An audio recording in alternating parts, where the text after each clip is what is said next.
O volume de entrada de capital externo aqui no Brasil chegou no melhor resultado até abril, isso quando a gente soma tudo desde o ano de 2022. Mas neste último mês, o ritmo de entrada de capital estrangeiro no Brasil perdeu muita força. E é sobre isso que a gente vai falar com ela, Lucinda Pinto. Lucinda, muito boa tarde. O gringo já não está mais tão interessado assim no Brasil? Boa tarde. Boa tarde, Naka. Boa tarde a todos.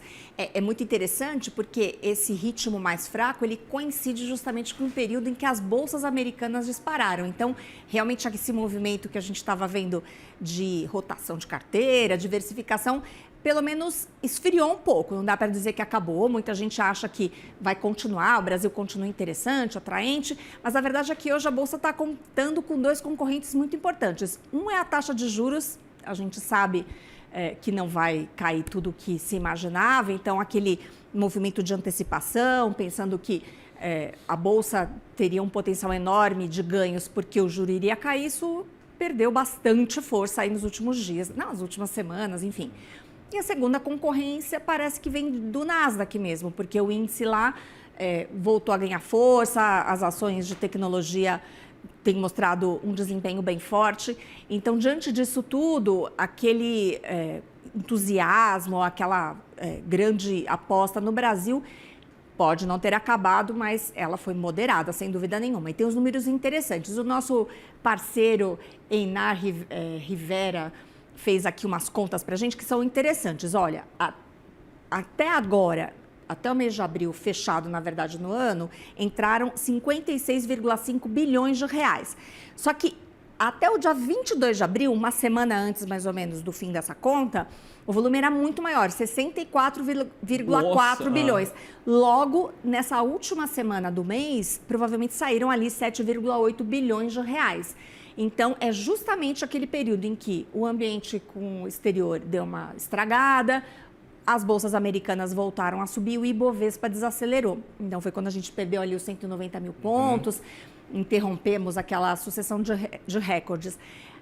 Tem uma correlação clara, então, entre esse movimento e o comportamento das bolsas americanas.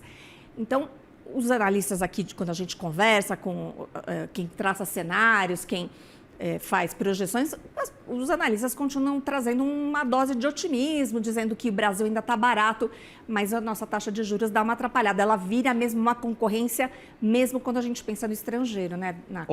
Ontem a gente entrevistou aqui no Money o estrategista-chefe do Itaú BBA e ele trouxe detalhes daquela pesquisa que eles fazem com gestores.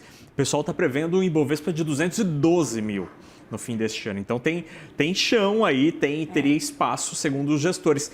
Será que esta saída do gringo, ou esse apetite não tão grande do estrangeiro, pode abrir espaço para o investidor local voltar a olhar para a Bolsa com mais carinho? Acho que enquanto o juro estiver nesse patamar, é uma concorrência muito grande. Você olha para uma NTNB que paga ainda aquele juro real enorme, é difícil você abrir mão de uma renda fixa. Tem essa história, né, de devagarzinho e se posicionando, mas o juro é uma concorrência muito importante. Agora, o dinheiro, capital estrangeiro, ele não foi embora e acho que uma demonstração muito clara está no comportamento do câmbio. Claro, o dólar ele não está reagindo apenas a fluxo, ele está reagindo, obviamente, aos movimentos globais. O dólar perdendo força no mundo, mas a gente tem claramente um comportamento ainda mais forte. O real tem sido um destaque e o fato do Banco Central ter feito esse leilão de swap reverso, que equivale a uma venda de dólares no mercado futuro, é a primeira vez em 10 anos que ele faz essa operação. Isso é uma demonstração de que tem realmente uma força importante aí. O que a gente não sabe ainda, pelo menos eu não vi ainda nenhum anúncio, mas é possível que haja alguns outros leilões. Hoje ele anunciou um leilão de 500 milhões de dólares e pode ser que haja outros na visão dos analistas, que é comum, né? Quando ele começa a fazer essas operações, ele vai mostrando que ele está ali atento. É uma operação clara para amortecer, para evitar distorções, para evitar que essa força de queda acabe trazendo exageros e trazendo problemas ali para o mercado como um todo.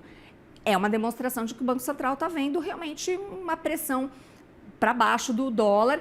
Inclusive, tem alguns economistas dizendo que hoje o dólar parece valendo mais para 4,50 do que para 5,50, que faria mais sentido ele cair, além do que ele já foi, do que voltar ali para onde ele estava, né? Aliás, Nakagawa, momento...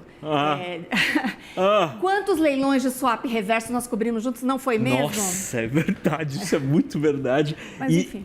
E lá na outra era, quando a gente trabalhava junto na Agência Estado, e assim, saiu o anúncio, eu ligava para São Paulo. Era isso. Pro telefone 3856. E aí eu ligava, a Lucinda atendia lá, vamos piscar aí, ó, leilão, swap reverso. Esse anúncio é leilão, é isso. Então, só um momento nostalgia aqui. Agora, um jeito também de medir esse apetite do estrangeiro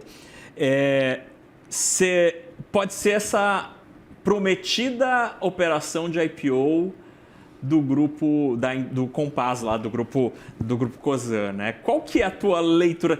Eu vi hoje notícias aí nas agências dizendo que tem muito interessado estrangeiro nesta operação, já que o livro está sendo, o livro de ofertas está sendo fechado agora. Qual que é a tua um teste importante, né? É um setor bem atrativo, acho que é aquela história, né? A operação está no lugar certo, o momento certo, vamos sentir agora. Mas acho que por tudo que tem sido noticiado, de realmente muito apetite, interesses muito além do tamanho da oferta, tem uma chance muito grande de sair. A gente fica sempre com aquele pé atrás, né? Porque a gente já viu aqui umas outras tentativas de ofertas no ano passado, que não deram certo por conta da ausência ali, ou pelo menos a dificuldade da empresa conseguir o preço que ela está interessada. Até tem gente interessada em comprar um papel, mas no preço que o comprador quer, não que o vendedor quer, né? E a gente sabe que o vendedor sempre coloca ali um preço bem acima. Não é que ele coloca sempre bem acima, é que a gente vê depois uma correção importante dos papéis que são ofertados nesses IPOs nos meses seguintes, né? Então, a gente sabe que tem ali um jogo, obviamente, natural de mercado.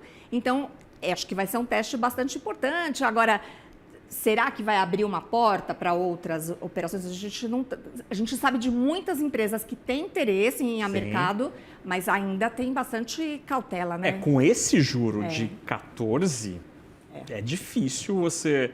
Porque todo mundo diz que a janela do IPO seria reaberta de verdade, assim, com um juro de 1 dígito.